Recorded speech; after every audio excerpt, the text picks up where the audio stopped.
it's Rachel, and as you can tell from the title of this video, today's going to be a little story time. I thought it would be a great time for a story time video because I know we're all stuck at home, bored as hell right now. I want y'all to get cozy, and I'm excited for you to find entertainment in some of my traumatic life experiences.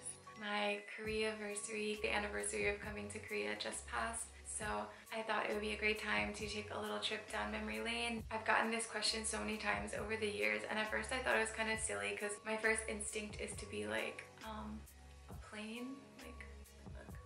I know people are just curious, like, what did you do with all your stuff? How did you find your job? And what's the timeline for everything? That kind of thing. I did tell this story kind of briefly on an old video that I privated years ago called like Teaching in Korea, My Experience or something like that. I just felt like it was too positive, and now I want to tell that story with more details and more real, since that's what I care about more than being positive. Uprooting your whole life and moving across the world is obviously very exciting, but it's also very stressful. I mean, it's not an easy time. I just feel like I have to say this, even though you already know, everyone is going to have a different experience. Everyone comes from different backgrounds, different countries, and people move to Korea for different reasons. I'm just going to tell y'all my personal experience, which was me coming over here to teach in 2013. So I guess I'll start with why I came to Korea. A little backstory for people who are just seeing me for the first time. I am from Louisiana. My degree is actually in fashion merchandising with a minor in marketing. Graduating in the summer semester of 2013, and I was working two jobs. I was waiting tables and I was also working retail. I was making like $8 an hour. There weren't that many job prospects at the time in my field that I just graduated in. Obviously, Louisiana is not the fashion capital of the world. I had just gotten out of a really toxic long-term relationship. My sister and I were living together. My sister was moving in with her boyfriend, so I had to find a new place to live, and I was finally graduating from university, so really huge life changes. I just thought, how about another huge life change? Let me just run away from everything and move to Korea. I had actually visited Korea while I was in university with a friend, and I just loved everything about it, like the big city feel that I wasn't used to, and I started looking online for jobs in August. Okay, so when you're looking for jobs, if you Google like teaching jobs Korea, you will probably find a bunch of recruiters. I specifically use Dave's ESL Cafe, which I think is still thriving, but I'm not sure. I'll link it below. But yeah, they have a bunch of recruiters. Their job is basically to just fill the positions for the school, so they get paid by the school once they fill the position. So obviously they're going to be working hard trying to find you a job because that is how they get their money. Be aware that any recruiter that keeps pushing a job to you, like, oh, this job is so easy, all you have to do is play, all you have to do is sit there, like, sure, Jan.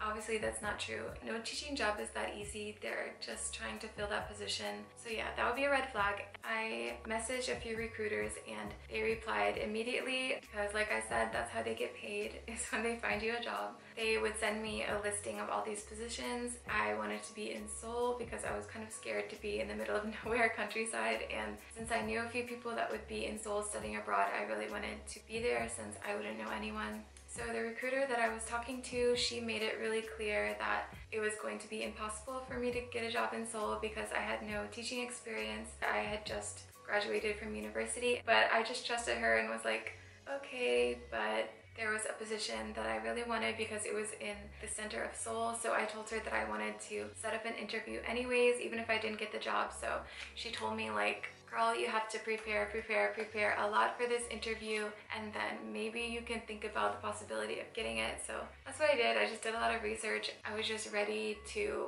basically not get this job. I was gonna take it as a little learning experience. She set up the interview and it was at like 10 or 11 at night my time because of the time difference, and I got all dressed in a blazer and makeup and trying to look all professional, but they ended up just calling me. Like, it was just an audio Skype call, not even video. So I interview with the school's director, and she asked me some basic questions like, what would you do in XYZ situation? But she also asked some weird questions. I feel like I pretty much blacked out. I don't even remember like what they asked, but she definitely asked me how tall I was, and I was really caught off guard, and I was like, 5'4". I was thinking, what is the correct answer? Korea is so weird about that kind of things. You also have to submit a photo for every application, which is really like fucked up. In most other countries, they wouldn't ever make you submit a photo for an application because Obviously your appearance doesn't matter. Yeah, this is Korea, so you had to submit a photo with your application. Long story short, I did the interview. I got an email the next day saying that I got the job, which I was really shocked over, obviously, because of how my recruiter made it sound like that this job would be impossible to get. I was really excited, but really shocked that things were happening so fast. I had about a month and a half to prepare to move all of my shit across the country, so it was a lot. So what I did is bring more than half of my clothes to consignment shops. I sold my car to like this teenage boy for cash, quit both of my jobs. This is where we get into more of the how did I get to Korea. So the job that I had gotten was from a hagwon, which is a private kindergarten. You will definitely have a different experience if you get a job at a public school or any other hagwon, but usually they'll set it up. You let them know the airport that is closest to you and they will purchase your ticket for you so that you get there on the date that they need you to get there. So the recruiters are kind of a middleman when you're messaging back and forth with your school, and my recruiter had told me that pickup man would be picking me up from Incheon airport once I arrived, and that he would be holding up a sign with my name, and that I would see him, and then he would take me to where I needed to go or whatever. Okay, so I'm on the flight in my pajamas. I have a ton of layovers, obviously, because they choose the cheapest ticket available, as I would if I were to purchase it myself as well. So anxious, and I'm just like trying to sleep the whole way. Anxious about finding this guy that my school sent to pick me up, and like if I'd be able to see him. What happens if I don't find him? Like in my mind it's just like, what if you get lost, what if blah blah blah. So I finally arrive at Incheon airport. It's like 8 at night or something. Right at the arrival gate I can see a bunch of people holding up signs with a name. I was looking for my name, like I quickly realized there's no Rachel, nothing even close to Rachel. There's no person here like come and pick me up. So I kind of panic a little bit. I was trying to connect to Wi-Fi and maybe like email my recruiter or something. So I just kind of hang out around that arrival area. I don't even know like the name of the person picked me up, let alone a contact number or something for this guy. But after about 20 or 30 minutes, this guy runs up to me and it's just like, oh, sorry. And I don't know who this guy was. I actually ended up never seeing him again, but I just followed him and we get into this van with a separate driver. I don't even know where we're going. I just assumed that we're going to my apartment since it's nighttime, and I figured we weren't going to the school because no one would be there so late. The pickup guy, he gets on the phone and he's talking to someone in Korean, and then he passes me the phone and I'm just like, hello? And it turns out to be my recruiter. So I'm just really relieved to hear a familiar voice and someone speaking English.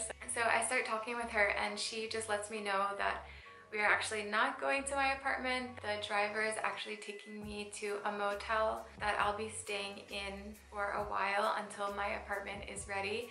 And the van suddenly stops. The guy who I met at the airport actually gets out of the van and he's like, bye. Bye, like me, should I get out or like? So it was just me and the driver, and it was so quiet in the van. You could literally like hear a pin drop. I was just staring out of the window for like an hour until we eventually reached the motel. He helped me get my bags out of the car and he helped me check into the motel, but he didn't speak any English. I quickly found out this was very much a love motel and not a hotel or anything you would stay in as a tourist. It was an experience being in a love motel like immediately. It smelled like cigarettes and burnt kimchi, and the room was really tiny. My suitcases like took up all the floor space. I was definitely relieved when I got to the motel because I could just put my bags down and mentally chill a little bit. But soon after I got to the motel, my boss ended up coming and greeting me, which I was really thankful for because she actually brought me a big 2-liter of water and like a small little dinner, even though it was like 10 p.m. at night. So sweet of her, which it was, but I found out real soon that she's not the sweetest little girl. She told me that someone was going to pick me up in the morning around 9 and that I would be starting work right away the next morning. Y'all can't give me like one day to like recover from this 48-hour journey, but I was excited to meet my coworkers and my students and see the school and where I would be for the next year. I woke up at like 4 a.m. because of jet lag. This other random guy picked me up in a van the next morning and I went to the school and I met my coworkers, 10 or so other foreign teachers, and most of the time if you work at a hagwon, you won't be the only foreign teacher there. Two of them were really helpful, and I just had so many questions about the apartments and how do we get paid and the health insurance, all of that, but also like about all the classes and about teaching and the books and all of those kind of things. But the other teachers, yeah, they were pretty much a sorority girl clique. We all lived in the same apartment buildings and they would just hang out with each other and only talk to each other. Kind of sucked because I didn't have any friends and I thought it would be cool to be friends with them and hang out after work and stuff, but it's whatever. That first week, I was watching the classes of the girl that I was replacing, but she was really helpful and sweet, but honestly, I took so many notes and it didn't help me at all. It will feel super overwhelming and you will feel very incompetent. You just want to be better, you just want to improve. I don't want any of y'all who don't like kids to come and teach in Korea because you're going to be miserable. You're not just going to be sitting in the classroom and playing with cute kids.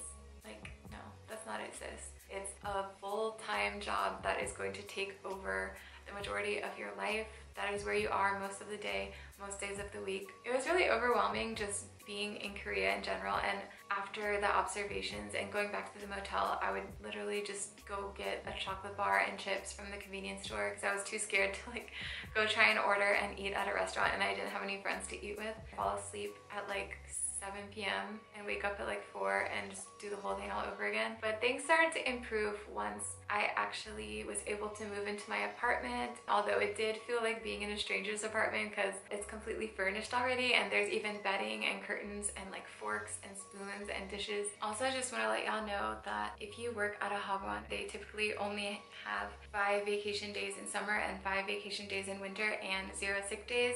I remember when I saw the 0 sick days, I was kind of like, what does that mean? What does that mean in American? For example, one of the teachers at my school, she was just wearing slippers and socks in her classroom, and there was this kind of cabinet podium thing that she was standing in front of, and one of her little students opened the cabinet really quick while she was standing in front of it, and it literally ripped off her big toenail, and she had no big toenail. Thankfully, there was actually a little hospital doctor's office thing in the same building of our school, so she quickly went there.